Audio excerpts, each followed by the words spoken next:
Buonasera e ben ritrovati con il TG Flash del New Sicilia. Di seguito i titoli più importanti del pomeriggio. Sequestrata la casa di Stefano Argentino, l'assassino di Sara Campanella, uccisa lunedì scorso a Messina. Prevista per domenica la Camera Ardente e per lunedì i funerali della giovane vittima. In occasione delle esequie il sindaco ha proclamato il lutto cittadino.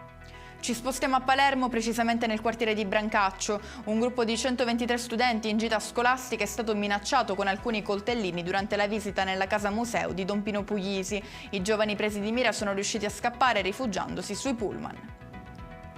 Arriva il via libera definitivo da Roma per la realizzazione e la messa in funzione del dissalatore di Trapani. Dopo l'ok della scorsa settimana dalla Commissione regionale tecnico-specialistica, il commissario straordinario per la scarsità idrica Nicola Dell'Acqua ha firmato il decreto. Pur non essendo tra le regioni più colpite dai nuovi dazi imposti dal presidente Trump, la Sicilia risentirà comunque nell'aumento delle tariffe sulle esportazioni dei prodotti agroalimentari verso gli Stati Uniti. Questo quanto emerge da un report pubblicato dalla CIA Agricoltori Italiani. Tra le province siciliane la più penalizzata sarà Trapani.